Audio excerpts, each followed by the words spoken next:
The water had been tracking Julia Bennett ever since Kansas City. It arrived in persistent, methodical waves, not hurried, but unrelenting.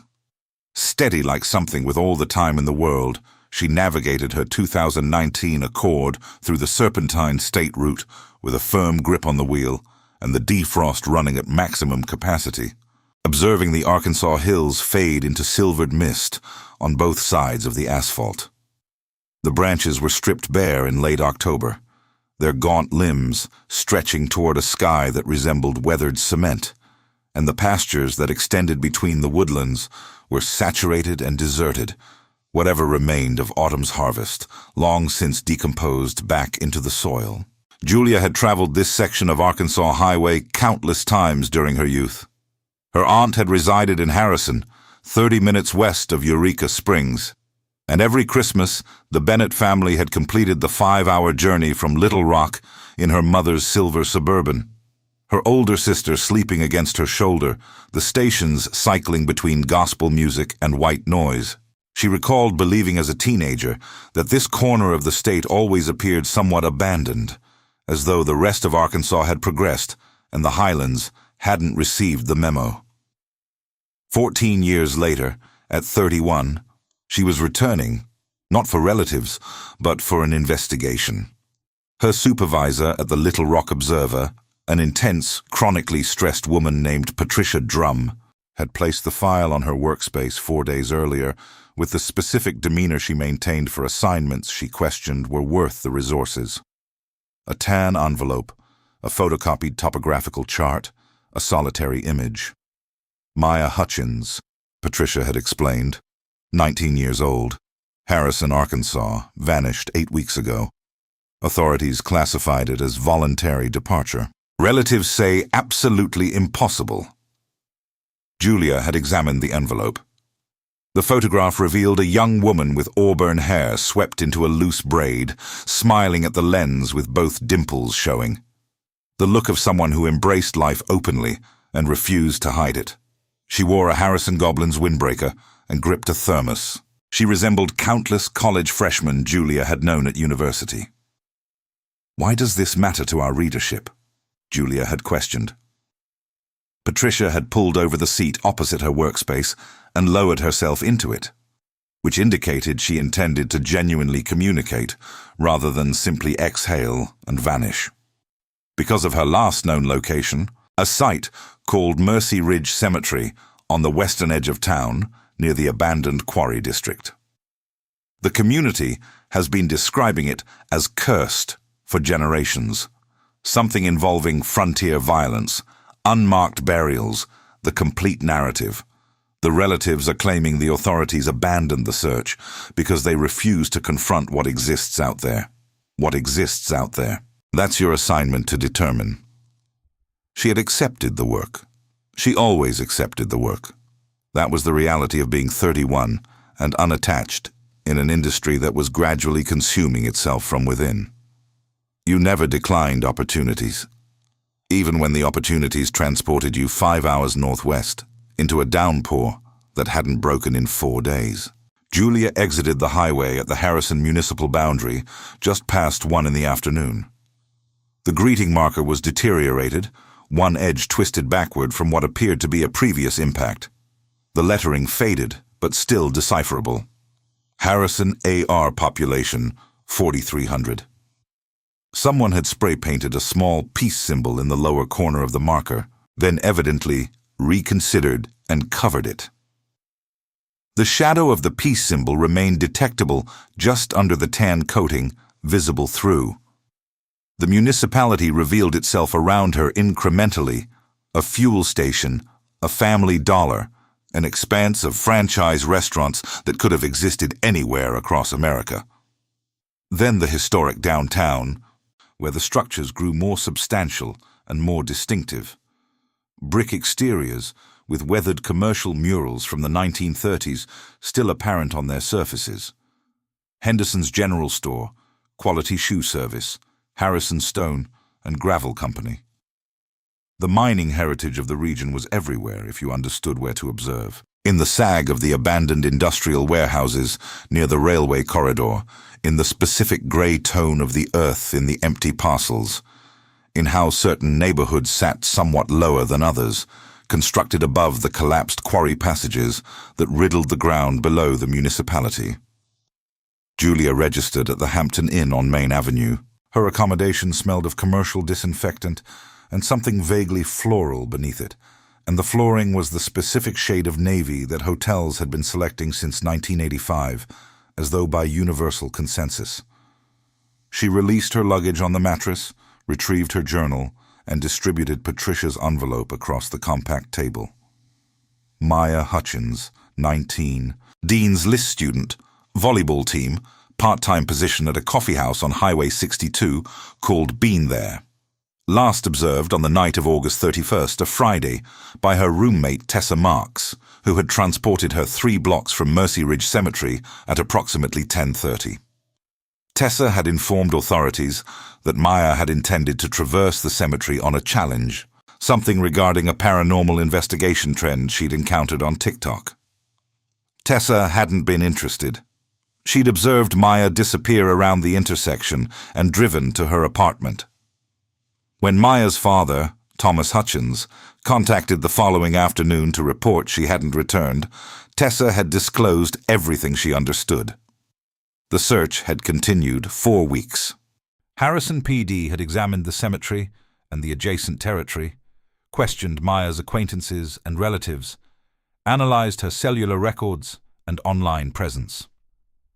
The device had ceased functioning at 10:47 on August 31st. The final location positioned it directly within the boundaries of Mercy Ridge Cemetery. Following that, silence. No activity. No transactions from her checking account. No confirmed sightings. Detective Frank Morrison had submitted documentation categorizing Maya as an intentional departure based on, as far as Julia could determine, virtually nothing. An annotation in the record referenced previous incidents of disagreement with relatives, but when Julia had contacted Thomas Hutchins 3 days prior, the man had been absolute. Maya didn't leave by choice, Thomas had stated. His tone was controlled in the specific manner of individuals who have exhausted their emotions and are now operating on something harder. She wasn't that type of person, and even if she were, her device went silent 1/3 of a mile from that cemetery, and nobody has located her since. You don't simply evaporate unless something occurred to you. Julia had inquired about the cemetery. There had been hesitation on the connection. "There's an individual out there," Thomas had stated eventually. "A caretaker, Vincent Cross. He's been out there for 3 decades. The authorities questioned him and reported he hadn't witnessed anything. But I'll tell you this, he's the sole person who's out there every single day, and nobody appears to understand anything about him." Julia had recorded the name in her journal and emphasized it 3 times. She traveled to Mercy Ridge Cemetery that initial evening without advance notification, without informing anyone of her destination, which was a practice she'd cultivated over 9 years of investigative journalism, and which her supervisor characterized as either professional intuition or reckless disregard, depending on her disposition. The cemetery occupied the western perimeter of the abandoned quarry district, isolated from the nearest residential avenue by an extended gravel access path that ran between 2 pastures of dead vegetation. The entrance was indicated by a pair of limestone columns, the metal barrier between them standing ajar, not merely unlocked, but completely ajar, as though it had remained that way for considerable time. The hinges were corroded in the open configuration. The barrier did not, Julia suspected, close anymore. She parked just inside the entrance and remained in the vehicle for a moment with the motor idling, gazing out through the moisture-streaked glass. Mercy Ridge Cemetery was more ancient than most of the municipalities surrounding it. The earliest portions dated to the 1840s, and the markers there were sandstone tablets worn nearly smooth by a century and 3/4 of Arkansas weather, their inscriptions reduced to faint impressions of characters. The more recent portions toward the rear were more traditional. Granite monuments, miniature American flags from recent Memorial Day tributes, artificial floral displays that the precipitation had toppled. Between the ancient and the recent, the cemetery possessed the specific character of a location that had expanded without organization. Irregular columns, varying monument dimensions, portions where the terrain declined and elevated in ways that bore no relation to the natural topography. Julia understood sufficient history to comprehend why. In 1862, during Confederate guerrilla operations through the Arkansas-Missouri border territory, a homestead just south of the cemetery had been the location of a slaughter. 6 Union-loyal families, 18 individuals total, including juveniles. The remains had been incinerated and subsequently interred in a collective grave at the boundary of the cemetery, which at that time was barely more than a family plot. The grave had never been appropriately designated. A solitary flat sandstone tablet, fractured through the center, displayed the inscription, "The Unknown Fallen. May God accept them." Julia had researched this in the municipal library's regional history collection that morning. She had also researched Samuel Frost, born in Harrison in 1926, orphaned early, raised partially in the Boone County Children's Home, and by 1948, the focus of the most extensive manhunt in regional history after murdering 7 individuals across 4 states in an 8-day rampage.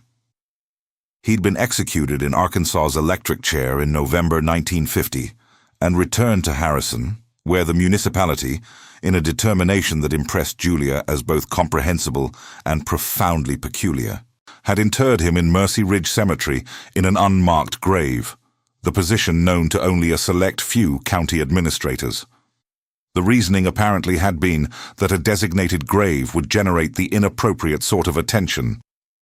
The undesignated one had generated folklore instead, which Julia suspected was more problematic. She deactivated the motor and emerged into the precipitation. The cemetery was more expansive than it appeared from the entrance. Julia traversed the primary pathway with her hood elevated and her journal in her jacket pocket, her boots discovering the irregular ground between the paving stones. The precipitation had saturated everything.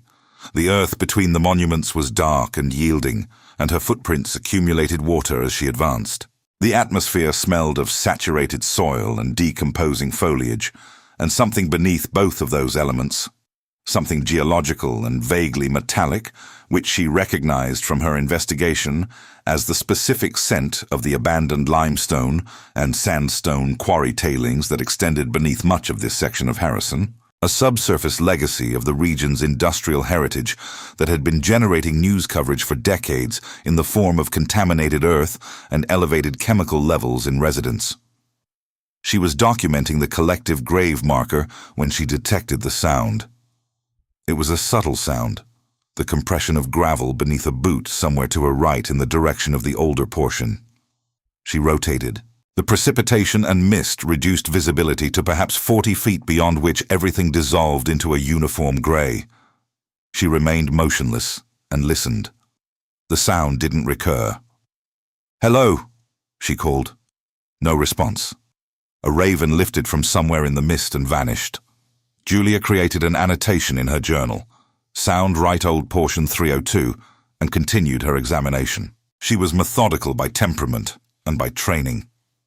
She didn't accelerate, didn't permit the atmosphere of the location to infiltrate her thinking. She had reported on a warehouse explosion in South Little Rock, where 6 individuals had perished, a fentanyl operation that had escalated into a barricade situation, a 3-year investigation into a state legislator who had been directing public contracts to a private construction firm in exchange for payments. A quiet cemetery in an October precipitation was not by any objective measurement frightening. And yet, there was something regarding Mercy Ridge Cemetery that she couldn't quite articulate in her journal. It wasn't the history or the collective grave, or the knowledge that a serial murderer was interred somewhere beneath her feet in an unmarked plot. It was something more fundamental. The manor, the older portion, seemed to have been organized around a central void, an elliptical clearing roughly 20 feet in diameter where no monument existed, where the vegetation grew somewhat differently than the surrounding territory, somewhat darker, somewhat coarser. Julia stood at the perimeter of this clearing for an extended moment, observing the ground. She captured 4 photographs. She located the caretaker structure at the rear of the cemetery, near the maintenance path, that extended along the northern fence boundary. It was a concrete block construction, perhaps 14 feet by 24, with a corrugated aluminum roof and 3 small windows covered from the interior by what resembled canvas tarps. A padlock hung on the entrance, closed but not secured. The shackle rested in the loop without being locked. A riding mower sat beneath a lean-to beside the structure, covered by a green tarp that had seen better days, one corner having loosened and folded back to expose a front wheel. A collection of landscaping implements leaned against the structure wall. 3 shovels, a rake, a mattock. They were well used and well maintained, which communicated something about the individual who possessed them. She knocked on the entrance. Nothing. She tested the padlock, feeling it yield beneath her hand, and stopped herself. Not yet. She traveled back into town and proceeded to Bean There Coffee House, where Maya Hutchins had worked, because coffee houses in small southern municipalities were where intelligence resided. She'd learned this early in her profession. The optimal sources weren't administrators or neighbors or even relatives. They were the individuals who kept your mug refilled, who heard everything, who had been occupying the same position for years while the municipality moved around them.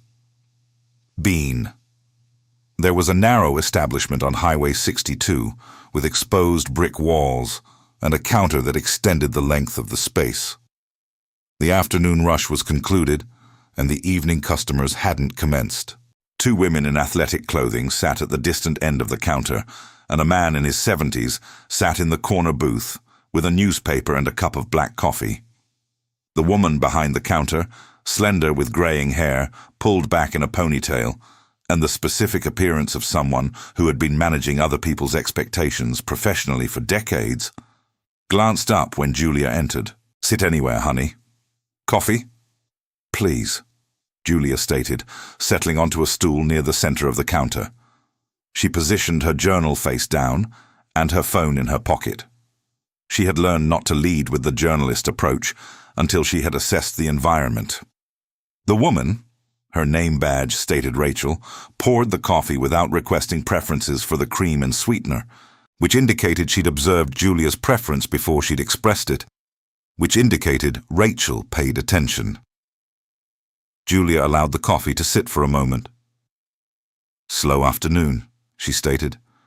"Thursday in October," Rachel stated as though that explained everything. She returned to cleaning the espresso machine. "You passing through or staying?" "Staying several days. I'm a writer doing a feature on the region, history of the Quarry District, that sort of thing." Rachel glanced at her. "What publication?" "Little Rock Observer." Something shifted in Rachel's expression.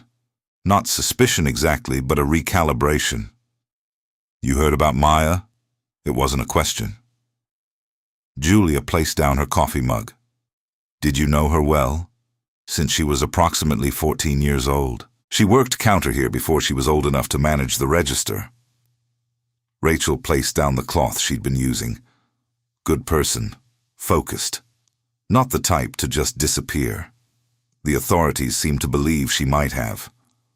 Rachel produced a sound that was not quite a laugh. Frank Morrison couldn't locate his vehicle keys in his own kitchen. No disrespect to the force. She glanced toward the women at the end of the counter, then back at Julia. "You want to know something?" When Maya vanished, half the community believed it had something to do with that cemetery. Not because of the ghost stories. Individuals around here understand those are just stories. But because of that individual out there, Vincent Cross. Julia had been preparing for this. What do people say about him? Not much, and that's the thing, isn't it?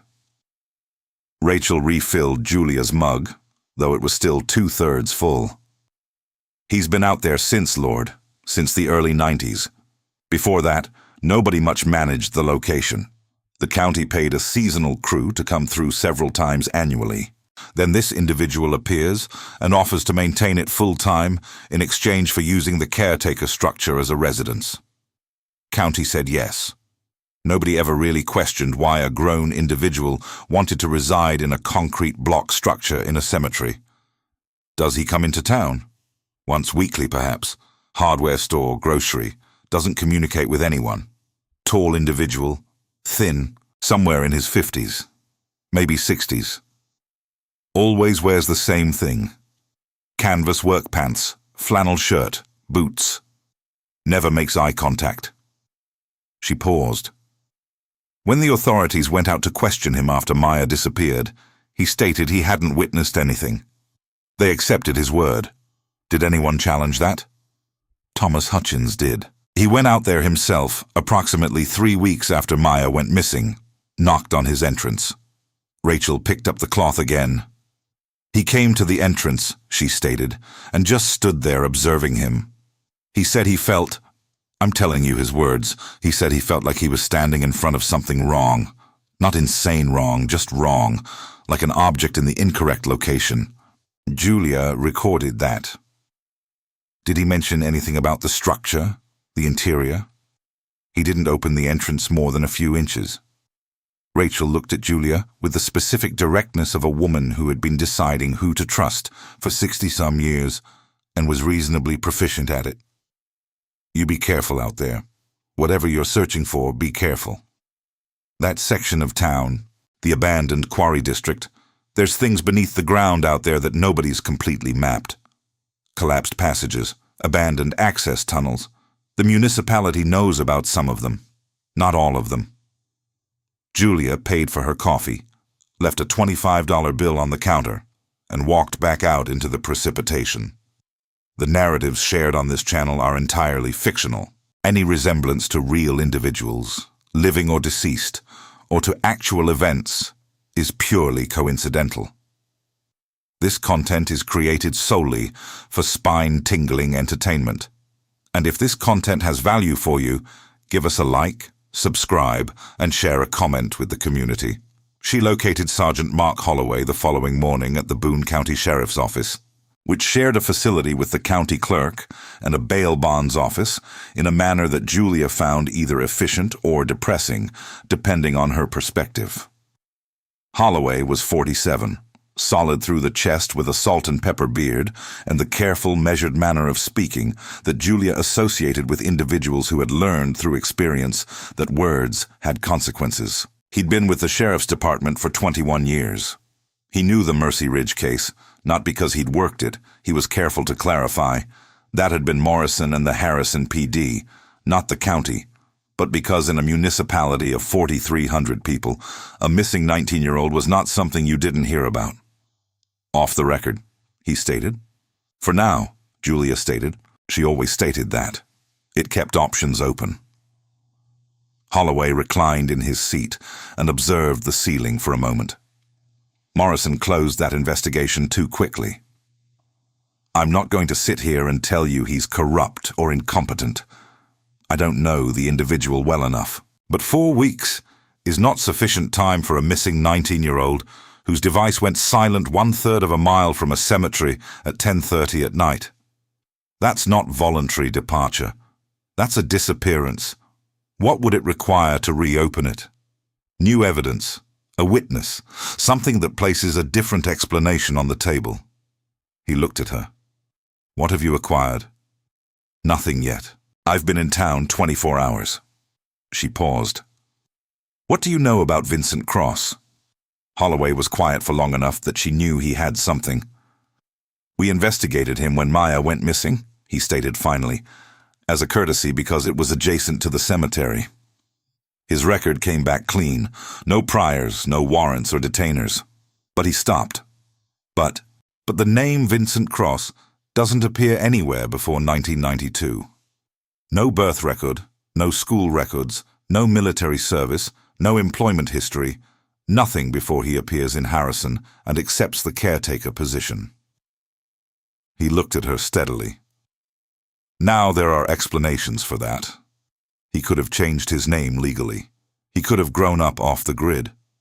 It happens, especially out here. But combined with everything else. What everything else? Approximately 6 years ago, we had a missing persons case. A transient individual named Carl Porter, 58 years old. He was observed in the vicinity of Mercy Ridge Cemetery around midnight on a Thursday. Never observed again. Morrison worked that one too. Called it a voluntary departure. He stated the last 2 words carefully. The manner you state something you disagree with, but can't officially challenge. Julia sat forward. Was cross-questioned on that one? Same result. Said he hadn't witnessed anything. Case closed. Holloway folded his hands on the desk. I want to be clear with you. I have nothing that indicates that individual in any evidentiary sense. What I have is a pattern that bothers me.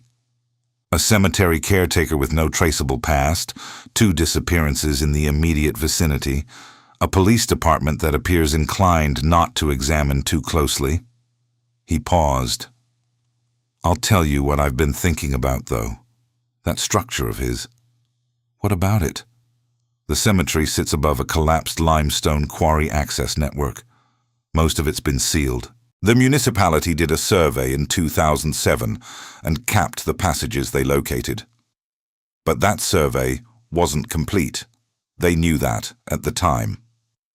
There are portions of the western end of the cemetery that weren't fully mapped because the ground was too unstable for the survey equipment. He allowed that to settle for a moment. The caretaker structure is in the western section. Julia traveled to the cemetery in the early evening. The precipitation had reduced to a drizzle that caught the light in a manner that turned everything slightly silver, the monuments gleaming, the dead vegetation holding small, bright droplets that trembled when she walked past. She had her camera, her journal, and a flashlight she'd purchased at the hardware store that morning. She had also, because she was not careless, transmitted Patricia Drum a text with her precise location and the notation, "If you don't hear from me by 9, contact Boone County Sheriff. Request Holloway." Patricia had texted back, "You're going to give me hypertension." She had responded, "You already have it." She walked directly to the caretaker structure this time, without the preliminary examination of the grounds. The padlock was in the same configuration as the day before, hanging open. She knocked on the entrance twice, waited, knocked again. Nothing. She stepped back and observed the structure, the 3 windows with the canvas coverings, the maintenance implements leaning against the wall. She walked around to the rear and discovered what she was searching for. Not because she'd anticipated it specifically, but because Holloway's comment about the western section had given her a direction. Behind the structure, concealed by a stack of abandoned landscaping timbers and a coil of wire fencing that had been positioned with the deliberate casualness of something placed to appear accidental, was a portion of ground that was different from the surrounding territory.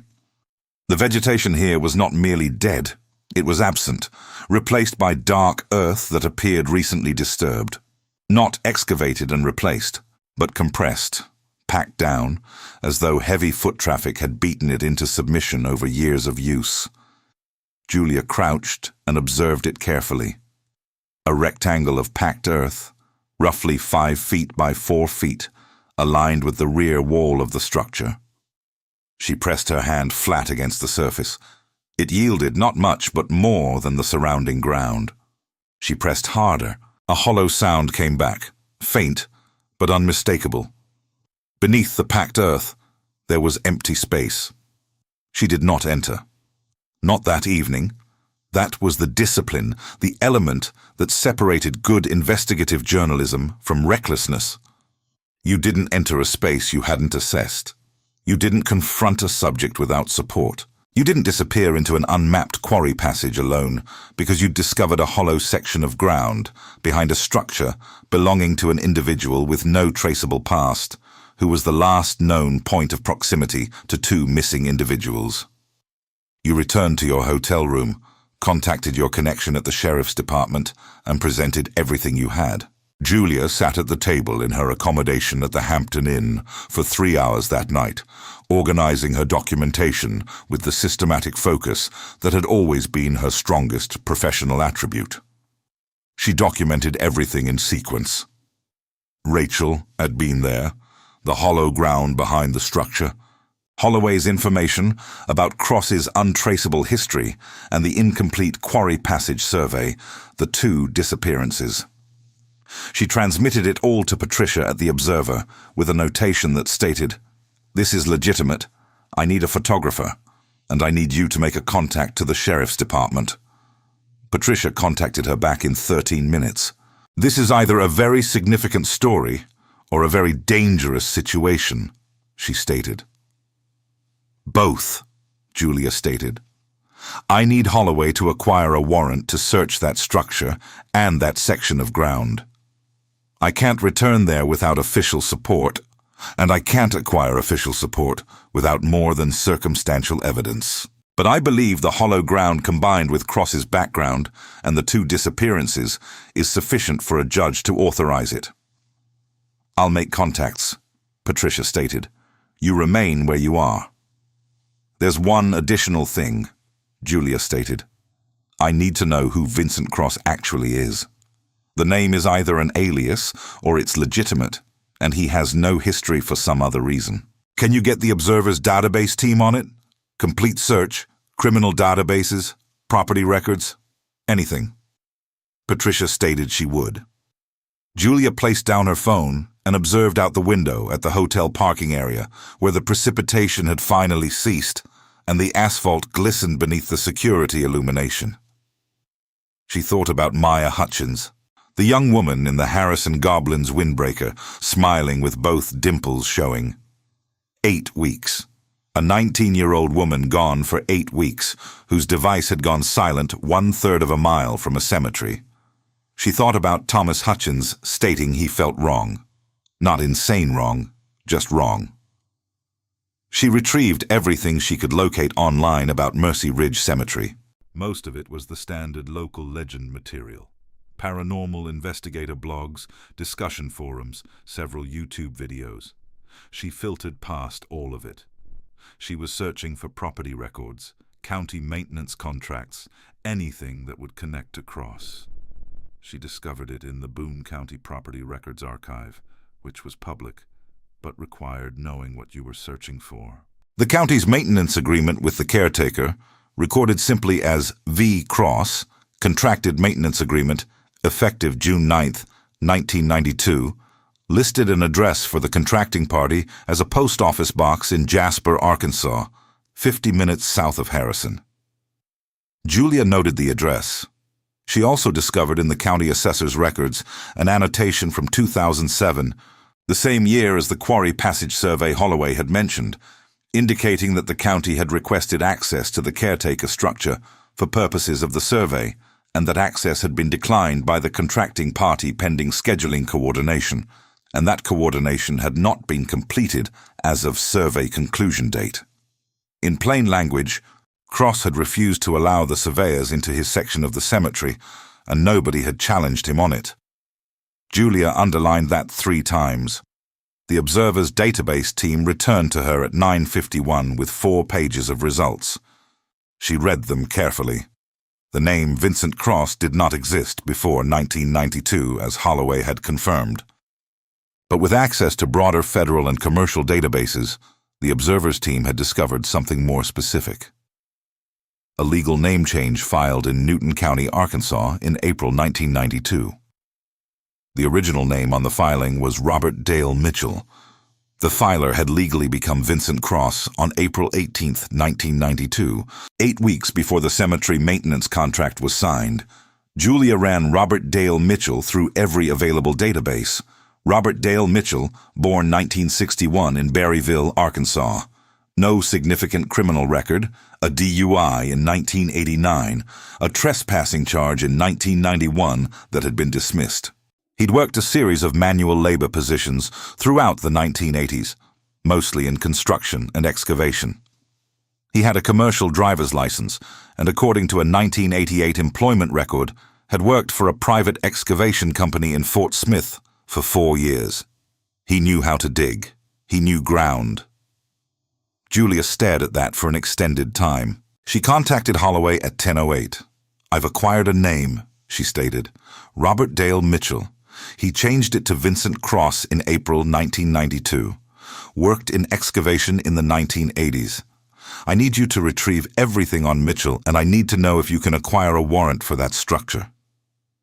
There was a pause on the connection. "Where did you acquire this?" "Legal name change record, Newton County, April 1992. It's public record."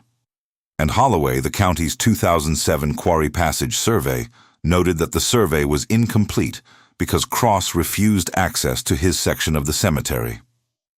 If there are unsealed quarry passages beneath that section, and if someone with excavation experience had 3 decades to... His voice had changed, quieter, more focused.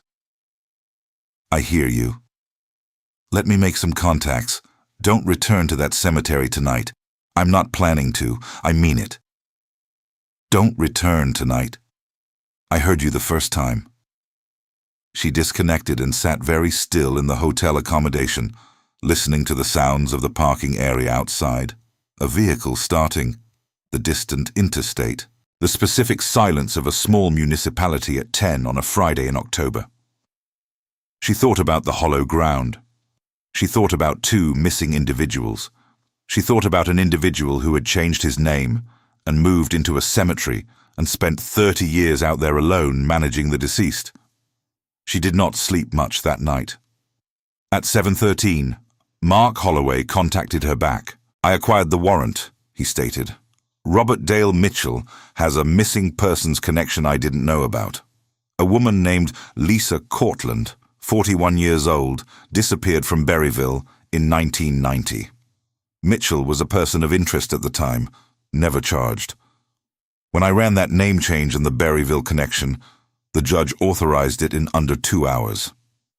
A pause. "We're proceeding out there at 9. I want you there as a witness. Not inside the perimeter, but there.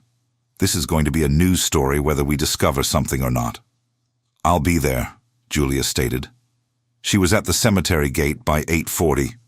Holloway arrived at 8:57 in a county cruiser, followed by 3 more deputies and a Harrison PD vehicle. 3 officers and a detective Julia didn't recognize. A compact woman in her 50s with short gray hair and the kind of composed expression that came from many years of witnessing things you couldn't unsee. The detective introduced herself as Andrea Shaw from Harrison PD's Criminal Investigations Unit. "You're the journalist," Shaw stated. It was not quite an accusation. "I'm the one who discovered the hollow ground," Julia stated. "You can be irritated about that later." Shaw looked at her for a moment, then nodded once. "Stay behind the tape." They walked to the structure in a group. Holloway knocked twice, announced himself, and when no answer came, presented the warrant to the heir. A formality, because the structure was clearly empty. One of the deputies cut the padlock. The interior of the structure was both more and less than Julia had anticipated, more in the sense that it was organized with a precision that felt deliberate. Implements hung on wall hooks in a specific sequence, a small propane heater in the corner, a cot with military corners on the blanket, a shelf of canned provisions arranged by category, less in the sense that there was nothing obviously incriminating visible. An individual resided here. He consumed canned soup and kept his implements in sequence. But Andrea Shaw proceeded directly to the rear wall of the structure, where a workbench extended the width of the space. She observed the floor beneath it, packed earth-like outside, but here clearly covered by a section of plywood that had been nailed to 3 wooden runners and fitted into the floor like a hatch. The heads of the nails were clean, not corroded. This hatch was opened regularly. "Acquire the pry bar," Shaw stated to one of the deputies. The hatch came up with a dry crack of wood. releasing a column of cold atmosphere that smelled of minerals and deep earth and something else. Not decomposition, not exactly, but the specific absence of freshness that came from a space that had never been ventilated. Below the hatch, wooden steps descended into darkness. Julia stood at the tape boundary she'd been directed to, 15 feet from the structure entrance, and observed the deputies enter with flashlights. She could see the rectangle of illumination from the open hatch, the backs of the officers as they descended. She heard voices, short clipped exchanges she couldn't distinguish. Then silence. Then, after what felt like considerably longer than it probably was, one of the deputies came back up through the hatch and walked out of the structure to where Shaw was standing with her phone. "There's a space down there," he stated. His voice was careful in the manner of someone editing while speaking. "Approximately 40 feet of tunnel extending west. Looks like it connects to a collapsed passage. There are provisions down there, blankets, water containers, some personal items." He paused. "And tracks in the floor. 3 sets, different sizes." Julia's hand tightened on her pen. Shaw looked at the deputy for a moment. "Recent?" "Hard to say, but the water containers aren't empty." Shaw contacted it in immediately. Additional units, a search team, a forensics vehicle. While they waited, she walked the perimeter of the western section with Holloway, both of them silent, both observing the ground with new eyes. Julia followed the tape boundary as it was extended to encompass the territory behind the structure, observing. Vincent Cross, Robert Mitchell, was located 3 hours later.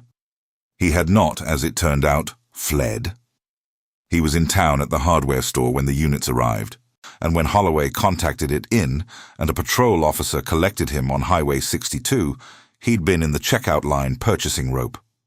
He stated nothing when he was arrested, nothing in the patrol vehicle, nothing in the first 3 hours of interrogation.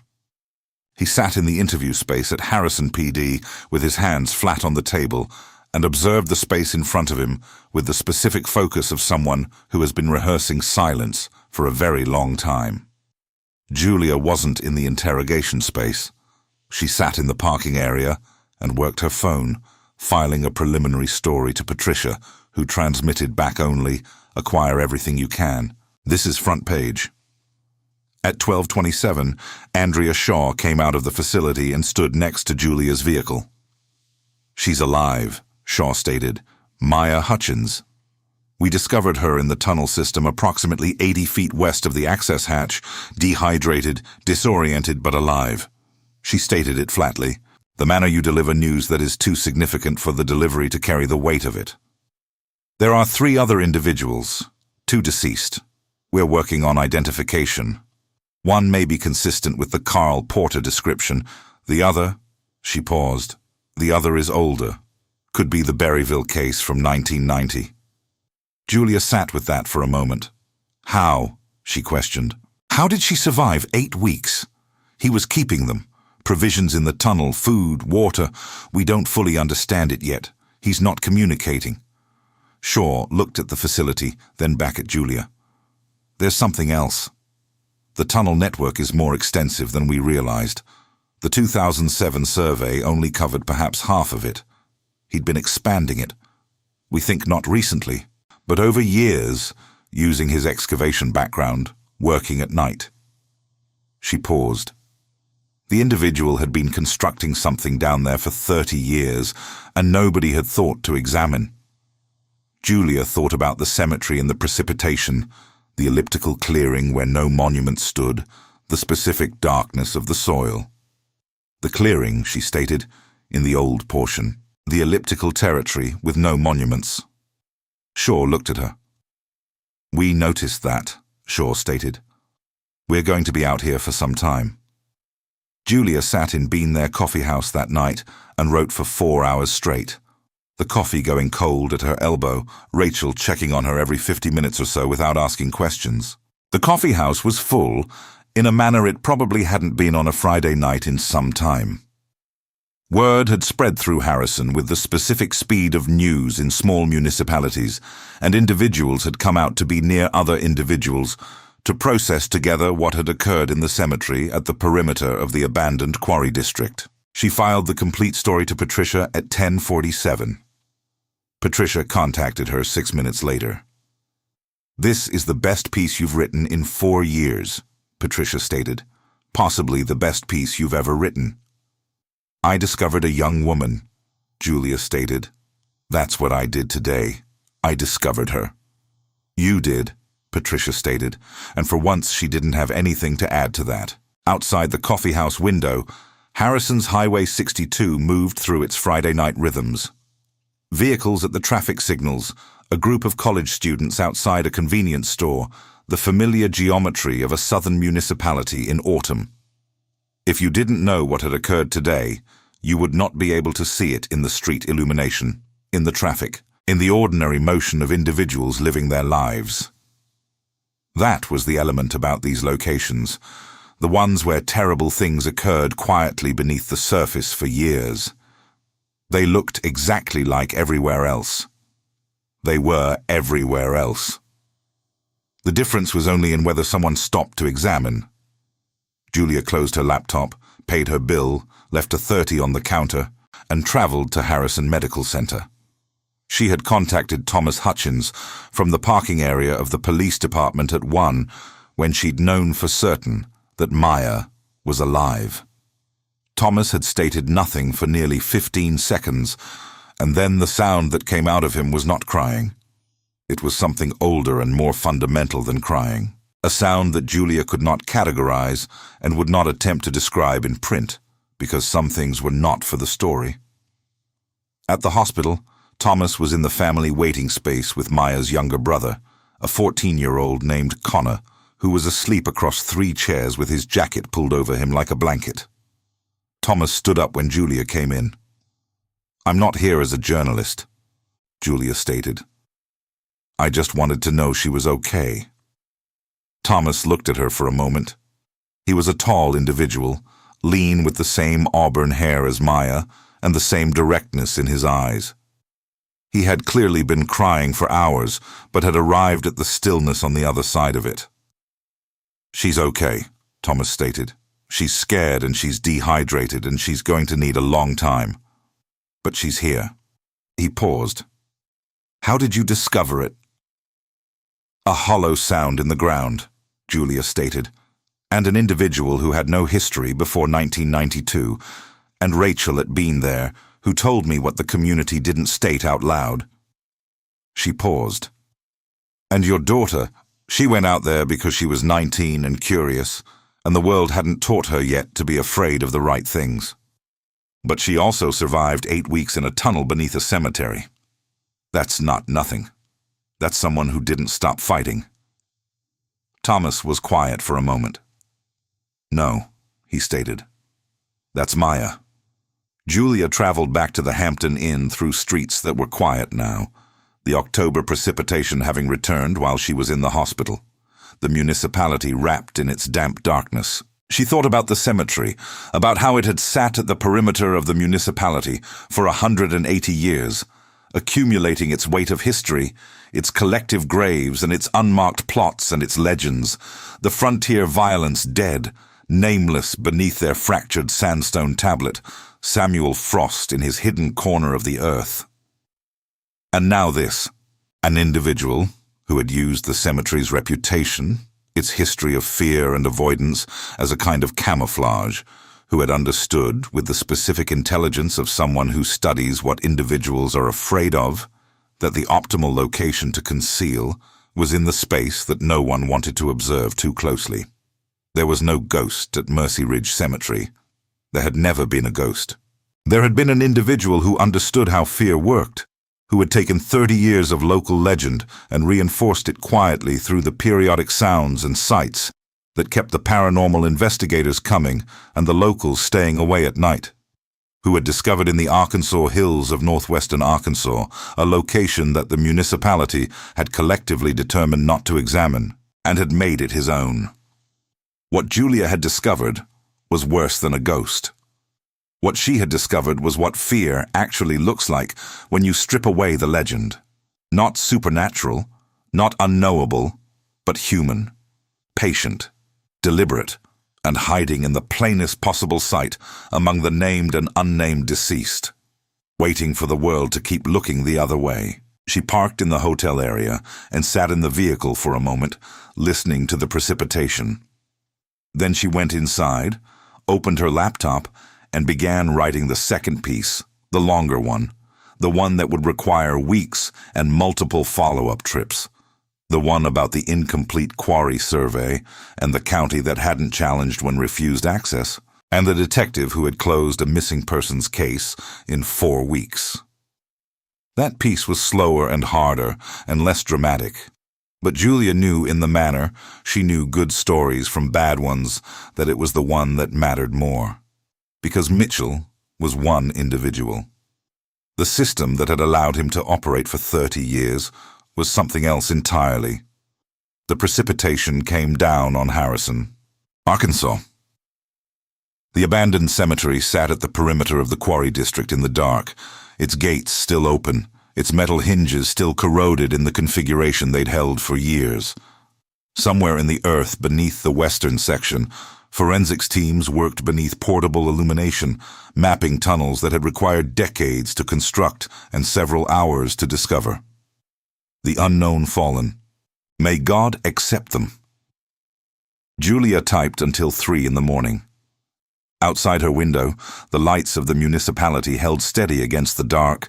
The manor lights do when the individuals inside them don't know what's been existing just at the perimeter of their vision. And now, finally, they do.